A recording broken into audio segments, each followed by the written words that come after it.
So, what are you talking about? All right, let's. All right, so you want to do an intro?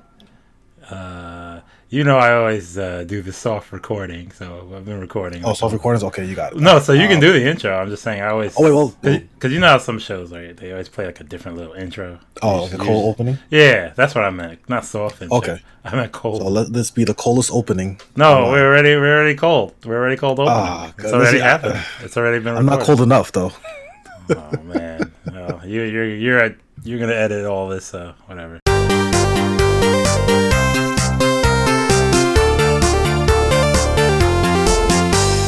Ladies and gentlemen, this is the 8-bit generation, aka the 8BG. I'm your host, Steve. I almost forgot my name there, and I'm with. Sterling, yeah. And again, we're the 8BG, What does that stand for? 8-bit generation, of course. Okay, I don't know. You might have to announce it for the new. Anyway, uh, first, before we get into what I would like to talk about, actually, there's a couple of things I Yeah, would like go to talk for it. about. Go for it. But let's talk about some games we've been playing. Okay, you go first. Oh wow, me. Okay. Ooh. All right. The game I've been playing, finally a kind of a semi-current game since at this point it's kind of old. Mm-hmm. But I have been playing Call of Duty Modern Warfare. What? You bought a new game? Like a game that? No. I played the original one, 2009. No. I'm joking. Nah. Yes, I bought a new game, the 2019 edition of Modern Warfare. Wow. You bought a $60 game. Yeah, and I can't believe either. I don't know what possessed me to want to buy the game, but I'm like, let me try it a little bit. And funny enough, even though I really enjoy the campaigns and other Call of Duties, I haven't been playing the campaign that much.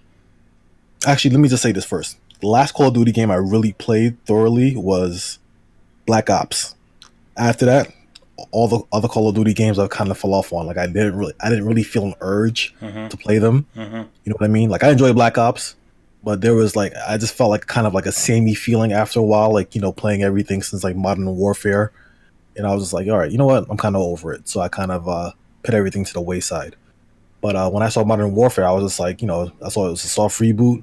And I'm like, all right, you know what? Let me give it a try. Let me give Activision some dollars, some coins. Help them out a little bit. I think they're struggling. So Mm-hmm. I picked up the game and I've been playing multiplayer a lot, like a lot. Do you, It's like do you it's like the so game? crazy. Hmm? Do you like the game? I like it. It's so addictive. Like it's funny. Like you know, it feels just like the old Call of Duty games. Like I can say the ones I played the most was Modern Warfare and Modern Warfare 2. Mm-hmm. Feels very similar to them, but it's just everything is just so tight that it's just so it's just almost addictive in a way. And you know, I feel like if you like Call of Duty, you're gonna like this game. I don't see because I haven't played the last couple of ones. Like I know I've heard the contention between some other ones like Infinite Warfare and other things. Mm-hmm. And I know last year was a drastic change from the formula, but with this one, if it's definitely like it definitely feels like the games I played like almost 10 years ago, but more refined, just as addictive. And they give you a lot more customization items. Mm-hmm. With this one, like you can customize, with different guns, you can customize certain parts, like not the pump up. What should I say? Different aspects of it, like different parts of the gun. I'm not familiar with gun types, but let's say like barrels, stocks, and things like that. I believe you can do that with the old one, correct? Yeah, you can. Did you Mm, customize in the old one? I can't remember. yeah. I mean, I haven't been the most astute Call of Duty player, but Mm-hmm. I did own last year's Black Ops 4. So Mm-hmm. I bought that, and I think I played before that. It was like Black Ops. No, I played Advanced Warfare, which was kind of trash. And I think you since those games you can always like like the more you use a gun, you unlock specific attachments and Mm-hmm. doodads. Oh yeah. Okay, yes, I remember. Now you can like put like different laser sights and stuff like that. Yeah, you I feel like been the able to do amount of that. laser sights that you can put in this one. I mean, not laser sights. The amount of customizations you can do in this one might be a little bit more beefier than the old ones, but I could be wrong. I didn't really go back to check. But it's I don't. I would have to see. yeah, but I would say it's definitely tight. Just it's addictive, and in terms of gameplay modes, it's just typical. All I've been playing is pretty much free for all. That's my like go to, and they have the regular capture the base or capture the flag. The typical ones. There's something called a shoot house where it's just like this tight kind of corridor, not corridor, but this tight area where it's like everybody's coming out of every corner shooting and stuff like that, which is a pretty cool map. It's a good game. The story, the campaign I have played a little bit has been all right, but like I said, it hasn't like drawn me in. Because I guess I've just been playing,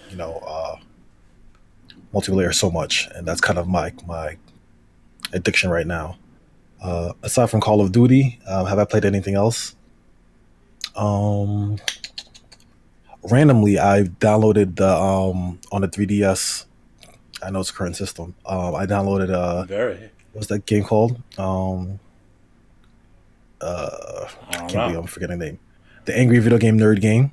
I don't know if you ever played it. I heard of it. I never played it. Yeah, I played it. It's actually pretty fun. It's like it's definitely hard, but it's not like hard where it's like impossible hard. The first one or the second one? There's two of them. I didn't know there was the first second one. I'm playing the first one. Okay. I heard the second one was like more refined and like the first one I hear is like it's cool, but it's like unnecessarily cheap.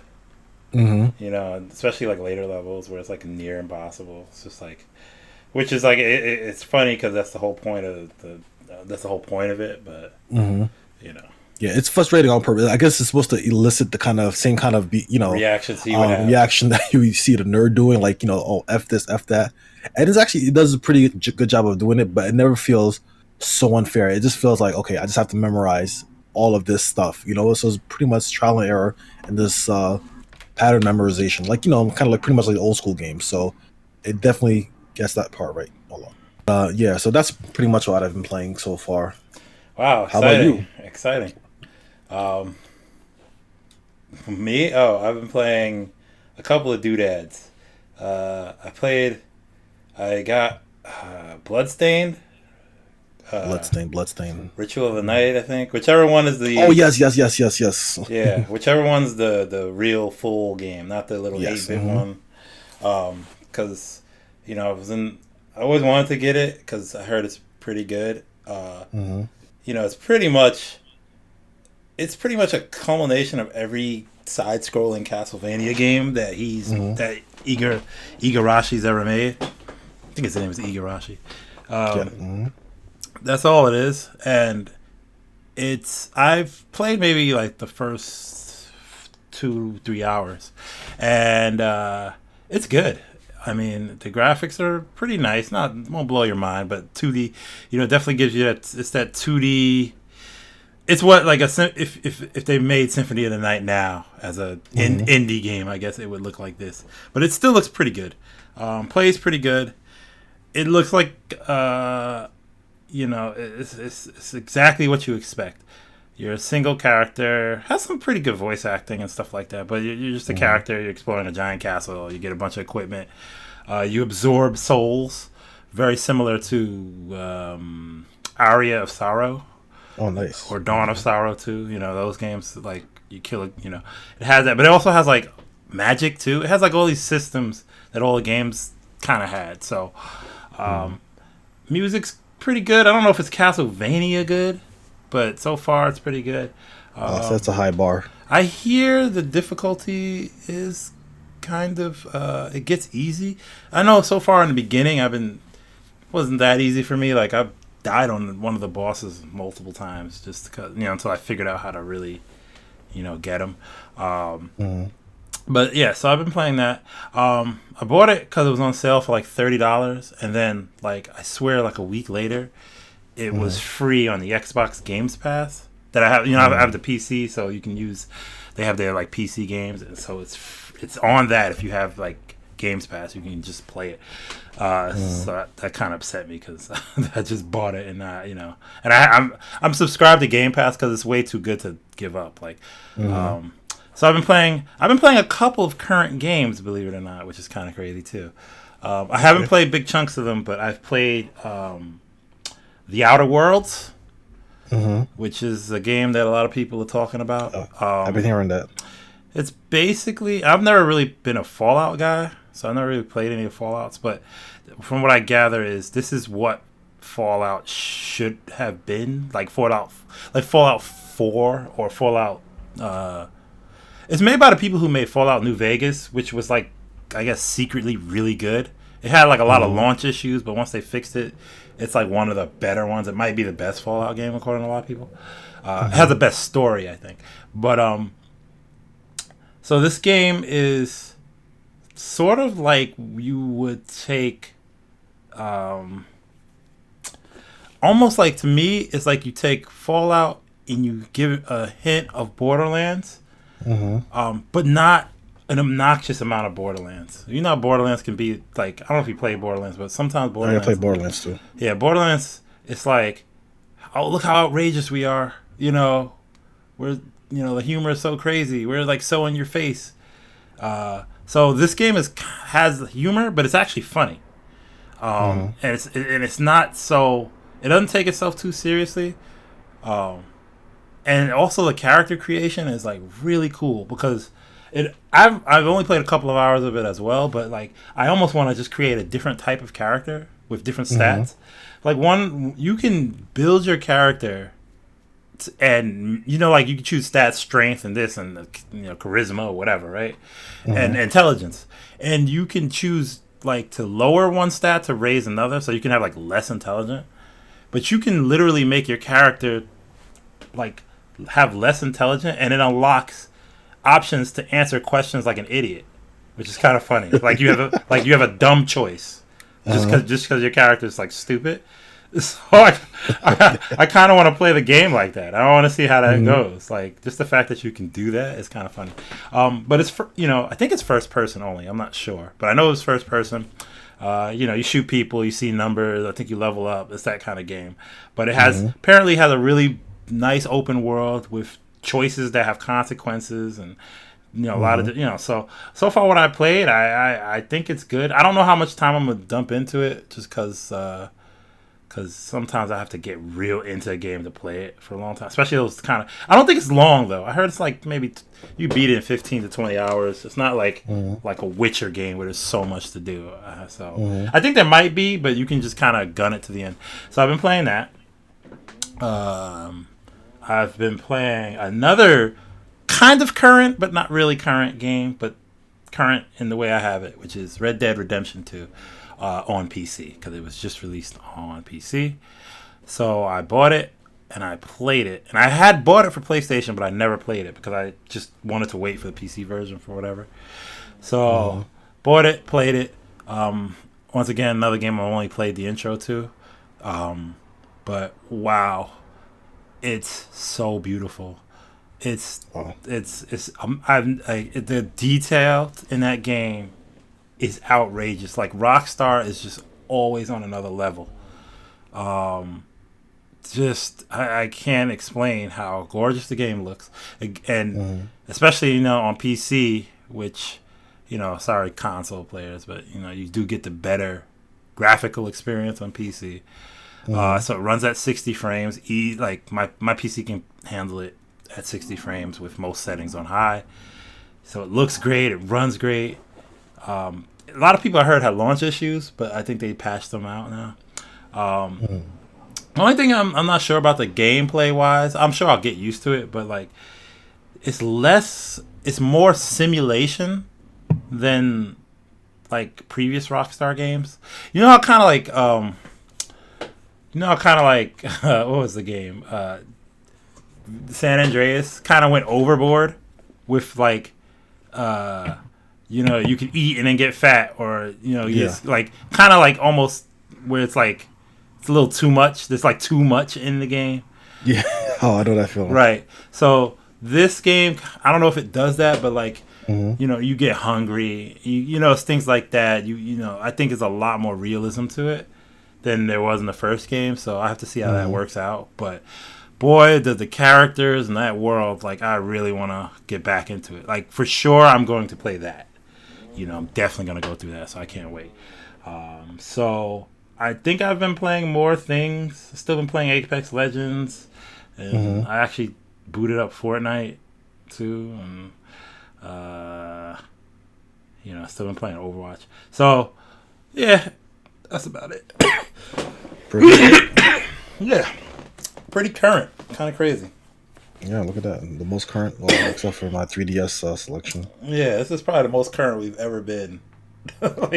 Literally, we're doing a great. That means we're doing a great job. We got to continue this. It just means I have a job now, and I can just buy a game when it comes out. I pre-ordered Red Dead. That's how crazy that was. I pre-ordered it once they announced that. Well, that's a game that you wanted. I mean, I think the last game that I bought like on launch was, of course, Fist of the North Star. Jesus. Because I really wanted it that badly. Jeez. So, yeah, it was worth it. That was a great game. Yeah. Great game. Sure.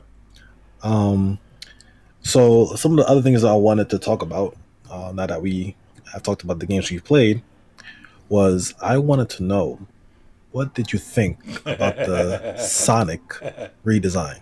All right. And before you say it, I know I'm kind of contradicting myself by kind of cutting you off, but I just wanted to say that in my original the original podcast where we spoke about this, I had mentioned that they needed to go with Who Framed Roger Rabbit kind of effect.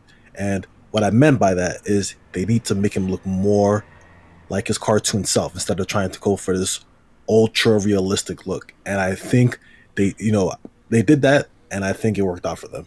And I'm just glad that, in my opinion, it worked out. But back to your court, what do you think about the whole thing? Oh gosh, there's a lot to say about this, right? So basically, the trailer was, I think, as good as you can get, right? Now, if I'm correct about this, they just changed the model, right? They didn't reshoot the movie. Apparently. Right, so they just changed the model. So all that stuff in that trailer was still, they could have still made that trailer with the ugly Sonic. So, okay. I'm flabbergasted that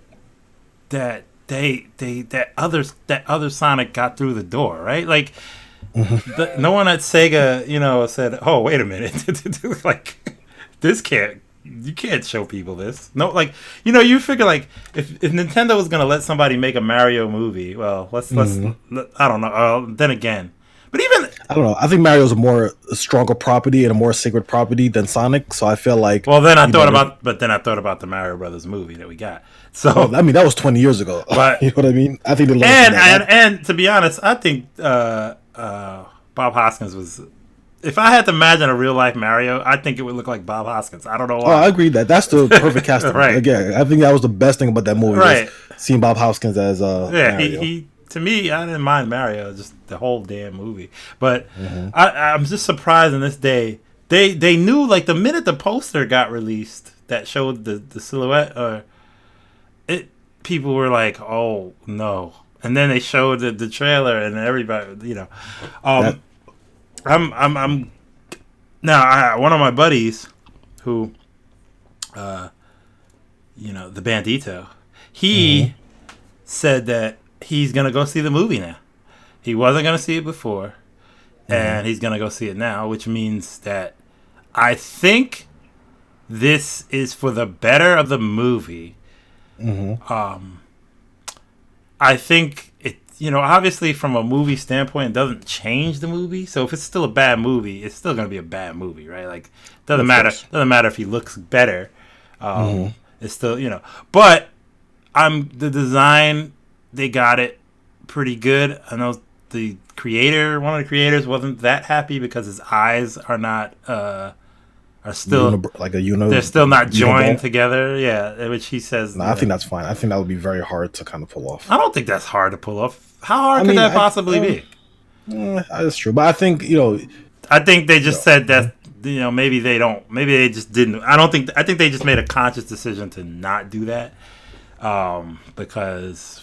Maybe in terms of animation, you just can't express certain things the same way with one giant eye thing, but which is kind of creepy. Anyway, Yeah. I mean, you know what? Some things look great in animation, and then sometimes it doesn't translate right.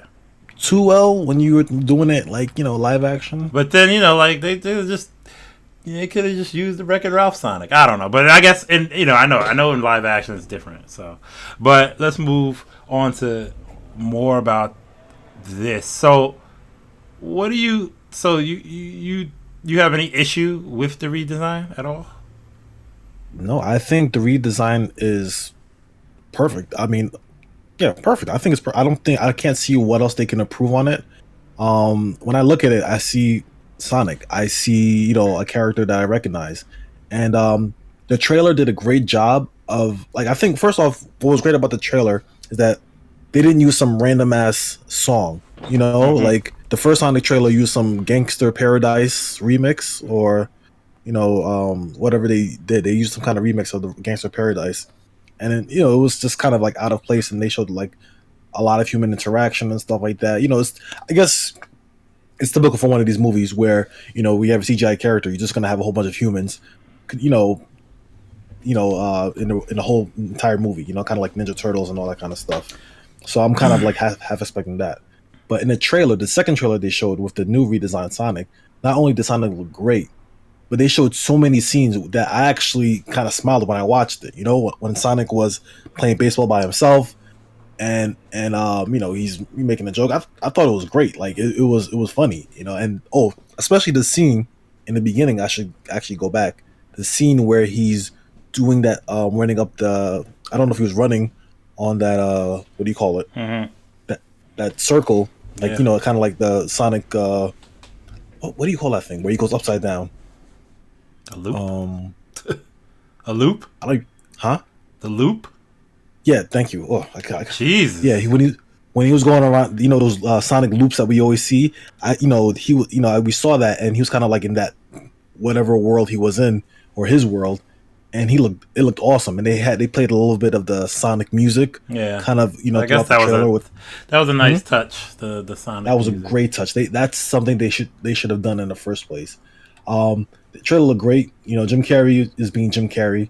Not really being Dr. Robotnik, but I'm open to see his. Well, what's Dr. Robotnik anyway? I mean, that's true. I'm like I said, I'm open to see his interpretation, especially since the first trailer showed like him, donning the ball and the mustache and stuff like that. So I'm interested to see how they're gonna do it. I mean, of course, once you have Jim Carrey there, he's gonna do his stick, Yeah. So that's no doubt about it. My only concern is I hope the commercials didn't show most of his scenes. You know what I mean? Because sometimes some movies have a bad habit of showing all the good scenes, and then when you watch it, you don't really have much left. You know what I mean? Like, I'm hoping I'm wrong, and I'm hoping that there's a lot more. There's more Sonic than there are humans. Because I know like a lot of studios, they always think that quote unquote audiences can't watch a CGI character for the entire movie, so they're gonna kind of bloat the movie with human characters and interactions and motivations that personally I feel are never needed most of the time. You know what I mean? Kind of like, remember the first Michael Bay Ninja Turtles? There is mostly about April, but the turtles kind of take a backseat except for certain scenes. I mean, and it's a Michael Bay movie though. Like, I know it's a Michael Bay movie, but I feel like it's also something that I'm trying to look for another example, but I feel like it's something that's pervasive within like these big budget movies where they feel like the main audience aren't going to be interested in seeing a CGI character. They rather see humans, and they need something to relate to. Yeah, but I feel like I don't know. I think that's unless you're a child and you get that's what it like that's probably the idea. I'm not saying that's what Michael Bay did in his movies because I don't think that's how he works in movies. I'm just saying that like you gotta I don't know like. Certain movies like this, they're like for people that are really nostalgic about the character, and also for like kids, because I mean, that's the only. I think you really have to hit it with the kids, I guess. So of course, yeah, and I think Sonic is a great character with kids because I mean, maybe I came wrong, but Sonic is a great character that kids can enjoy watching because he's a great design. He's fun. He's cool. Has a great attitude. I can't believe I'm talking about Ninja Turtles. Let's not talk about it.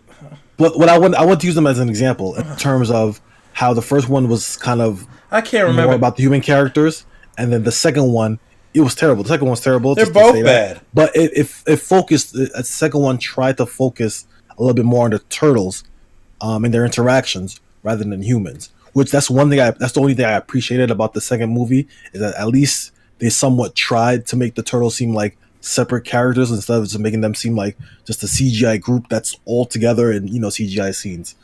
And I hope that with Sonic, they learn from this and they try to make Sonic his own character that audiences can enjoy, because I don't think it's impossible. I mean, kind of go back to Roger Rabbit, the whole Who Framed Roger Rabbit thing. Who Framed Roger Rabbit? Roger Rabbit was a real character with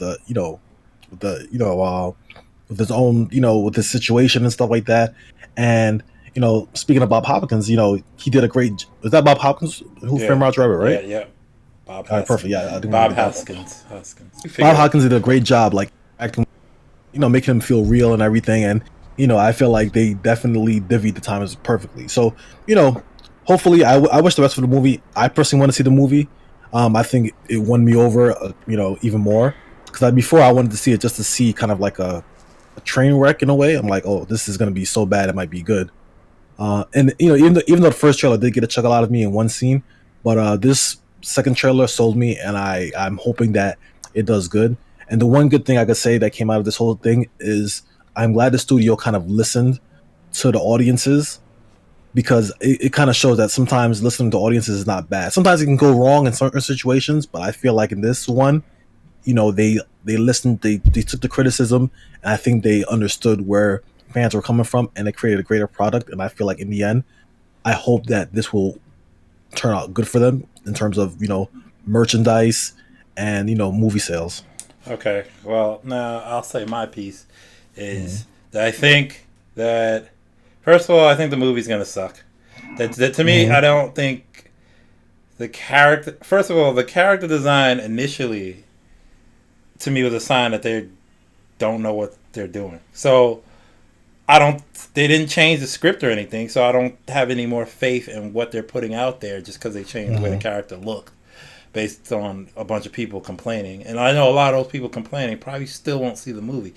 So I think like, a lot of the complaints were literally just making fun of how terrible it was. And then they said, okay, we hear you. You guys don't like it. I think also, I'm definitely not. I don't think I'm gonna go see it in theaters. I think I'm gonna wait till it's like DVD or whatever, or not streaming, because it didn't seem like a movie to me that I like looked. I didn't look at anything in that movie that says, "Oh my gosh, I want to see this." I don't, like nothing about it. It didn't, at least when I was, and maybe it's because I'm older, but like I was hyped to see like the Transformers movie. Speaking of Michael Bay, like the first Transformers movie, I was like, oh, that looks cool. But Sonic, for whatever reason, doesn't strike me. It's like it's not much different to me than like the Ratchet and Clank movie that came out or whatever. Like I don't really care to see video game characters in movies. I don't like even like the Tomb Raider movie, which is a real character. Like, I mean, a realistic character. They don't.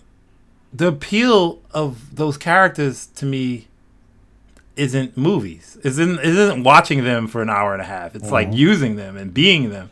So, so that's awesome. Now the fact that you said to think about the studio, and that's where I was confused, because on one hand, I actually feel like I think I said before, that I think they made the right decision by changing it, but I also think it's very bad in terms of creating an artistic idea.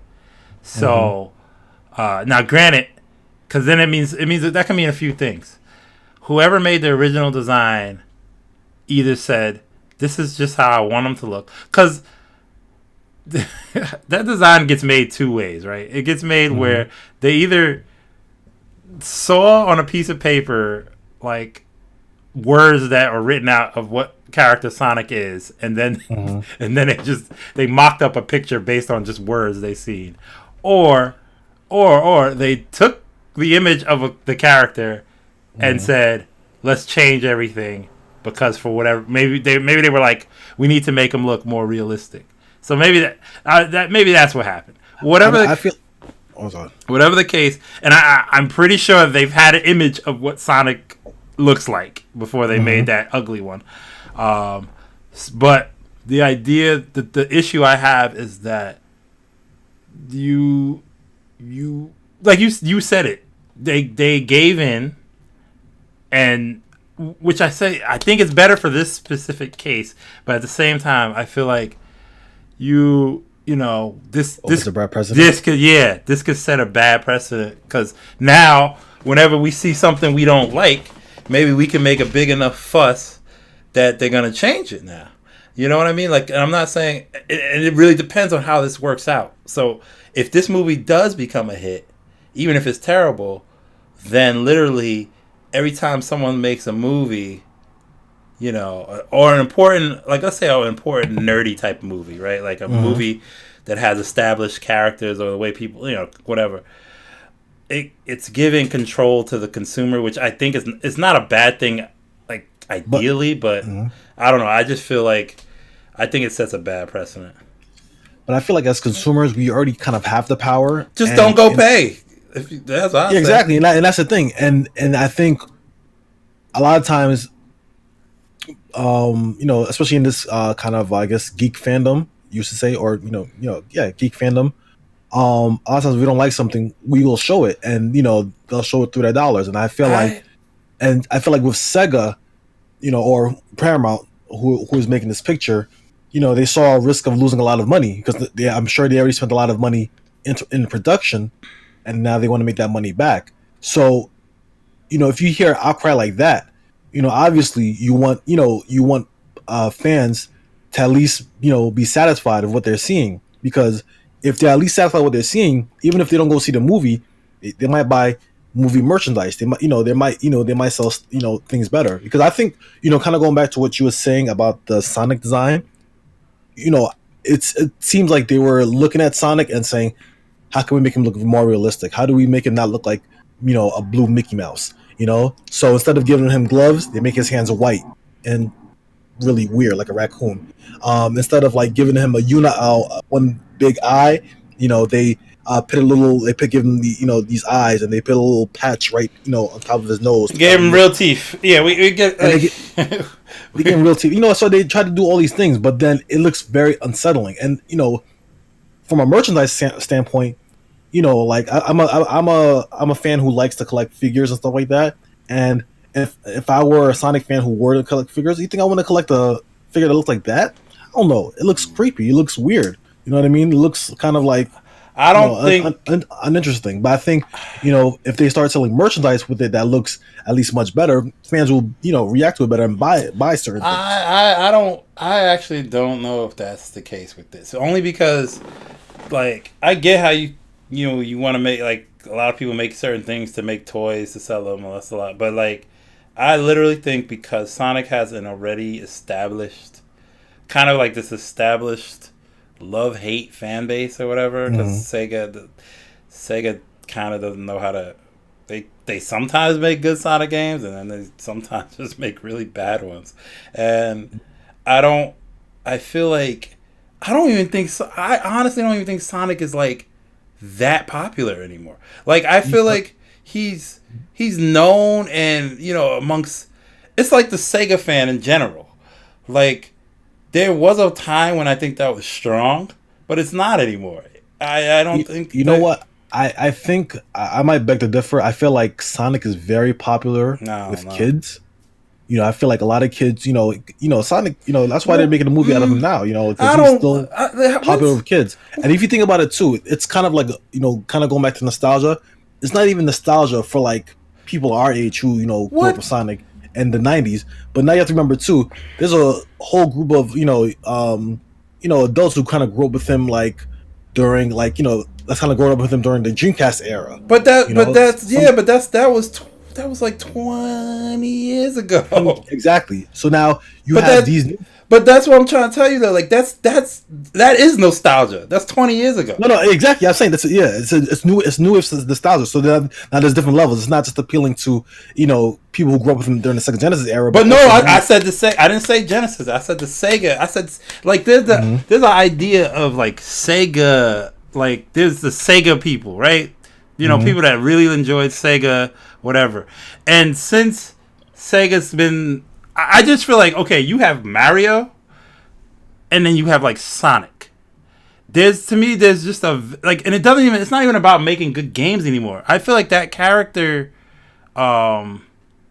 just doesn't elicit the same kind of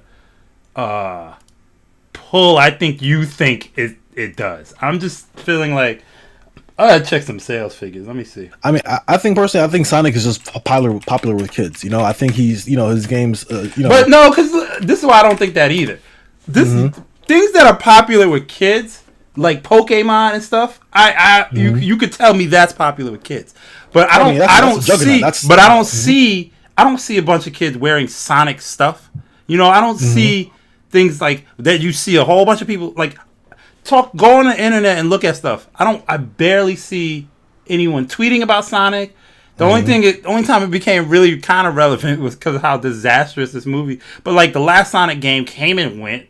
Sonic whatever. Sonic Forces. Yeah, it was not. But it was a flash in the pan. It came. It was bad. No one even got that mad about how bad it was. It was just like, oh, okay, and then they moved on. You know what it is? I think Sonic doesn't have the the legendary cachet as he once. I mean, he still has his legacy, but he doesn't have that. But I think strong reputation like he once had, where it's like. But I think that's what it is. Games come out. It's literally you're looking forward to it. It's literally like he's a has been. Like that's how. But you know what it is? I think he's a has been in terms of like video game legacy, but I feel like his merchandise, they're always shilling merchandise. I think now he's like a multimedia character. His multimedia presence is stronger than his video game presence. They created like Sonic Boom a couple of years ago. They keep trying to do things with him because he has an appeal. His games aren't great, but I feel like the people who are going to watch this movie, you might get a couple of fans, but I feel like they're trying to go for even like more casual fans who's like, oh, I know that character. Oh, I played him in the video game like not too long ago. Like people who aren't very who don't have like strong criticism against his games because they're just like, oh, it's a Sonic game. You know what I mean? Like, I don't think the movie's made for us. I think it's to appeal to us a little bit to kind of get us to watch it, maybe for like we said, for nostalgic purposes. But I feel like the audience they're going after are not us or even it's not us completely. I feel like they're just going after like the average Sonic fan who may like Sonic. Who is the average Sonic fan? Probably a kid who like a kid. Probably kids who like Sonic and likes the sees Sonic stuff. I mean, I can't remember the exact quote, but someone mentioned that Sonic is just his popularity with kids is really really high. He's not going to sell gangbusters. I gotta find out. But his merchandise sells really well. I gotta see because I'm like these sales numbers because Sonic is a game character, right? First and foremost, a game character. So if for instance if he was selling like kind of like a lot of games, then I could see like, okay, then a lot of people are playing it, so a lot of people are seeing it, and a lot of people are buying that character. But I feel like since he's literally not like the sales numbers in comparison to like I'm not it's kind of unfair to compare him to Mario, but the sales numbers are really bad even for the good like Sonic game. So for instance, like Sonic Mania, which was not even, it wasn't, it was an indie game. It was probably the best Sonic game that's come out in a long time, right? Sonic Mania sold 1 million, right? 1 million. Yeah. And you can poop on that with any of Mario's. Like I'm trying to look for a title of Mario's that sold 1 million because they don't exist. They're all like minimum 5 million, even like bad ones. Let's not even talk about the big ones. 20 million, recent 20 million, 12 million, whatever. Sonic, okay, before like you look at Sonic Boom obviously was failed. The TV show, that's the only way I would get maybe when people like Sonic is like Sonic Boom. I think the TV show was actually not bad. I don't know. That's what I heard. But like, you got 600,000 units sold there. I mean, I'm looking at like I'm at VG sales. I'm just on Fandom. I don't know how I'm accurate on this is, so I'm just kind of Wikipedia. going off of this. Mm-hmm. But they said kind of going back to Sonic Boom, the first game I mentioned, it sold 43,000. Oh, sorry, not 40,000, 43 million in sales. Sonic Boom. Yeah, let me just double check it to make Yeah, sure that that didn't no sell no 43 million. You need to check it. That Sonic Boom did not sell 43 million. Gross. Wait, gross with no inflation. No, So not actually, that's you're talking about money sorry. or Yeah, copies. You don't go by money. You go by the copies of it sold. sales millions. 0.4. I think Sonic's highest selling game was I'm not looking for high selling game. I was trying to see it with their. the original, which was 15 million, but that's probably because it was bundled. I mean, with... Sonic Mania. All right, so Sonic Mania sold in terms of copies, 1 million copies, That's and what then that's what I said. Sonic Boom sold a little bit less than that. Well, what I'm looking at: Sonic Boom, Rise of Lyric, and Shattered Crystal. This says I'm on Wikipedia, so take it with a grain of salt. But it says 620,000. That's what I have there now, and that's across. Obviously, it wasn't on the most popular system, being the Wii U. That was probably its first mistake. But a big system, should have been, what was it? Sonic. What's the one that came out on the Wii? Sonic. Secret Rings or something. Yeah, I don't think those. I mean, I don't know how those sold. They're not even on here. Where are they? Well, anyway, we're getting a little off topic, but I just feel like I literally feel like that like there's obviously people that want to see a Sonic movie, but I feel like I don't know what, like, to me I'd be pleasantly surprised if this movie made back its budget. I don't know how much, but especially what's crazy. I think the only thing I think you may be right, because now I'm thinking about Detective Pikachu. Right. Honestly, when I saw that movie, I thought that movie was going to be a hit. I'm like, oh, come on, like, it wasn't great. Was it? I think it kind of went. I felt like it went and go. I don't think Let me check. That's a good point. Because I'm like, Detective Pikachu looked great. Like, I think everything in the movie looked great, but I feel like it didn't do well. Maybe I could be wrong. Yeah, let's check out. I'm gonna check out on IMDb.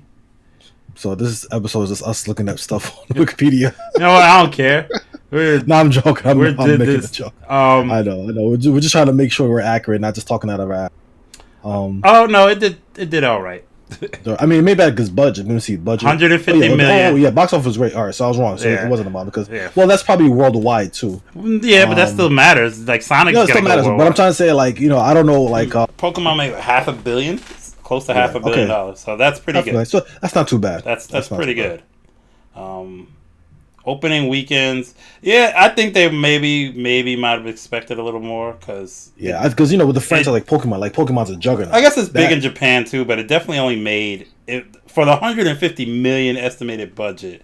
It only made in the USA is 144 million. So that is kind of like, I don't think it was quite the hit that they might have thought it was going to be. As opposed to something like so. Now that you're talking about Sonic, I mean, it'll be interesting to see. I'm kind of. I'm interested. I definitely want to know how this. It would be amazing if. But let me. And I don't expect this, but if Sonic beats Detective Pikachu, no, that's not going to happen. It would be amazing to see that. It wouldn't mean much. It just means like multimedia wise. I mean, Pokemon is definitely another multimedia property, because even people who don't play the games, they watch the anime. There's so much Pokemon, right? Like, you can't exactly. It's like they're. I mean, actually, to me, Pokemon is the biggest multimedia. Right. Biggest multimedia. But to me, that's the thing where I'm saying, like, that's popular. That sells merchandise, not Sonic. No, wait. So Sonic's budget, by the way, $90 million, and it probably went up since they had to do the reshoots. With pushing back the date and reanimating. So, and I wonder how good it's gonna look, actually, because how, like, you originally shoot it to look a certain way with, now that his character is different. I mean, honestly, I don't think it would be that big of a difference because you never know. I don't know how these things work. That's true. I'm assuming. Like right now, I'm just kind of assuming without knowing anything. I'm gonna say that maybe it didn't affect anything because they look like they're keeping the same height and everything. I think. I guess so. So I personally don't think that's going to do much, but I'm genuinely interested to see the sales figures. Because when does it come out? Sonic comes out February 14th. February 14th. It's like 3 months from now.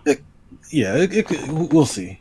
Now and it also depends too on what's out there too, because what other movies come around that time? I feel like now it's a movie podcast, but what kind of movies come out around that time? I feel like there's one movie that I know of. It's a comic book movie, of course, that I'm trying to think about. I don't know. Maybe people are just gonna stay home and watch Disney Plus now. Oh, apparently, yeah. Disney Plus is huge. Oh, do you have it? Yeah, of course. And I haven't even really watched it. Like I'm watching the trailer now. You watched everything already. That's why. Well, no, it was Mandalorian. I gotta watch that. Yeah, I heard that was good. But I'm watching the trailer now, and I'm like, it's very weird. Because this is literally like Sonic in the real world, and now that I'm watching it, I'm like every other movie.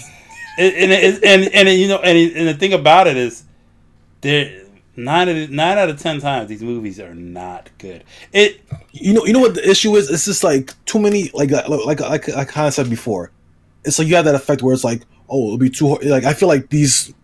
Hollywood bigwigs are looking at it and like, wow, we can't make a movie just about his video game world. Bring him to the real world. So I get it. Interact with humans, and then be like, oh, look at this wacky thing, kind of like because I wouldn't want to watch. I wouldn't want to watch another movie that I'll bring up out of nowhere. Fat Albert, right? Instead of doing a movie, that's in like kind of like their world and kind of like creating situations around that and building a movie around it. They do a stupid thing where they're cartoons and they just come into the real world and now they're interacting with people. I mean, it's not a bad concept, but it's just like I just feel like that's the laziest concept. You're like, you know what? It's too expensive. Bring them to the real world, and that's it. You know what I mean? Well, instead of just like thinking of ways to just kind of like create a world that audiences can get enjoy or be entertained by. I think with the way animation is nowadays, that you don't have to bring things into the real world. I feel like you just, for instance, I think. It wasn't a great movie, but it was, to me, a lot better. The TMNT movie, to me, was much better than any of the Michael Bay Turtle movies. There was another movie that did... maybe the full CGI movie, TMNT? That one? Yeah. I watched that, and I was entertained. It wasn't, fantastic, but it wasn't, I remember things about that movie a lot more than I remember anything about the Michael Bay movies. Because you know why? They looked at the turtles as characters. They said they're individual. They have their own things. But the problem is with these, when you come to properties, and I feel like all these big properties that come out have this issue, is that I feel like whoever's running the movies or directing or the movies, I feel like the audiences can't sustain their minds to be attached to these CGI characters. So they're like, okay, we got to do it for humans. In my head, I'm like, and this is just a movie watcher in me. I just want them to make a good movie. For instance, I want to watch what's the movie? It was just in my head. It was a movie where they did a full CG version of it. Oh no! Okay, for instance, this is a good idea. This is what I mean. I didn't see the Spider-Man, the newest Spider-Man, but my favorite Spider-Man movie is, of course, the Into the Spider-Verse. And to me, it just shows, and granted, the Into the Spider-Verse is never going to make anywhere the amount of movie that the Tom Holland movies will make, because people just will say, there's always going to be that group of people that are like, oh, it's a cartoon, I'm not going to watch it. And so obviously it's the safest financial bet is to not make a good movie, but just make a movie that checks certain list off, right? And I think this Sonic movie's pretty much that. I think, and I say that because the original design is literally, I don't know. Anyway, we've been going on for quite a bit. Well, let's just say this here. I'm interested to see Sonic. how he does in the box office, and I'm hoping to kind of Oh, revisit this when to you see. see it, please, we got a podcast about it as soon as possible. Oh, we will. This is gonna be part of a trilogy of Um, Sonic. let's see. We're almost running to an hour. We got 5 minutes. For the last 5 minutes, I want to talk about The Room. The what? The Room. The Room. Oh, okay, go The ahead. Room. Yeah. Mhm. So you remember last podcast we were talking about going to go see this movie, and I Mhm. made it last minute, but I bought tickets, and Justin came with me, and we went to go see The Room. And if anybody doesn't know what The Room is a movie that was released in 2003 by Mhm. a human being named Tommy Wiseau, who wrote, directed, produced, and funded this movie for about $6 million, which I think mostly was spent on equipment. Because he just usually when people shoot movies, they rent the equipment. Like even high level movies, they rent. They don't purchase. He purchased these cameras, which are really expensive, and I Mhm. don't think he knew how to shoot on film because a lot of the film is in weird aspects and sometimes it just is out of focus. But so if you can't tell already, The Room is one of the worst movies ever made. But it's one of those so bad it's good, and I kid you not, it is so bad it's good. It is literally, it's an experience. This is not a movie you want to download off the internet to see. You have to go see it if it plays in a theater near you. Uh, if it does, it will be sold out because every seat was full when we went there. So when do they have these screenings I think usually? you can just Google, just type in The Room, and you'll see like we live in Manhattan, right? I mean, we live in New York, so Mhm. they're definitely going to show it again at some time here, but you got to see it that way. Just look it up and see if you can find it. But real quick, it it's almost good to almost even do a little research before you go about Mhm. what you're getting into because you're not when you go there. It's similar to what I never knew this, but I think when people went to see the Rocky Horror Show, they really like interact with the movie. Like there's certain things you just because it's whatever it's notorious for that. Mhm. So when we got there, people, we were me and Justin. I was hyped because I really wanted to see it. I think it was kind of a unique thing to go see a bad Mhm. movie. So people said, "Oh, you've never seen this before? Oh no, yeah, blah blah blah." I was like, "Uh oh," I knew it was bad, but I didn't know what experience it was going to be. They give you people that we were talking to about the movie gave us some plastic spoons, um, and they said, "Oh yeah, this sometimes you'll see people they'll yell spoon and you just throw spoons, you just throw spoons at the screen," and I was like, Mhm. "What?" So basically there's scenes in the movie, and this is not like a spoiler, but this is like scenes in the movie where during the filming he wanted to decorate the set with like pictures, and so how Mhm. you buy a picture and it comes with like a stock picture in there. So the Yeah. stock pictures were spoons. He just put them there. He didn't change the photos. He just left them like that. So every Mhm. time and there's like that photo gets shown so many times. It's just there. So anytime people see it, they just yell spoon and throw spoons at the screen, like these plastic spoons. So I kid you not, by the time we left the theater, Steve, there had to be hundreds, maybe thousands spoons on the floor. Like, I feel sorry for anybody that had to clean up that place because it's literally that bad. I never Probably seen anything. recycle them anyway. So. I've never seen anything like it. See, the audience interacts with the whole movie. They make it really funny because there's certain things in the movie like people come in the house, they don't close the door, so they yell close the door, or you know one character comes in, talks to another character and says, well, I gotta run, and they were like, you just got here. They say things like, and it's hilarious. I was in tears. It was so worth going to see that I recommend any, like, if you like films even a little bit, you have to. And it almost in my head, it was so Mhm. bad that I said there's no way someone could purposely make a movie this bad. But apparently it's facts that he really, there's just scenes of people throwing footballs Mhm. because he says, he likes playing catch. So there'll be random scenes where he's like literally throwing a football with someone for like 2 to 3 minutes of them just running in a field and tossing a football, like just two guys being friends. And in your head, you're like, that's not what people like really do. You toss a football maybe at like a tailgating game, but you don't just like they'll be like, hey, let's go play catch. So they have like so many scenes. It's a masterpiece, and it literally, I've said this a lot of times, but if there's an alien on Earth that's trying to pretend to be a human being, it's the guy who made this movie. Tommy Wiseau. If you ever hear anything about him, people don't know, like, he's very private about his life, so no one knows exactly where he's from. He says he's American, but he's not, because he's not. I'm not kidding.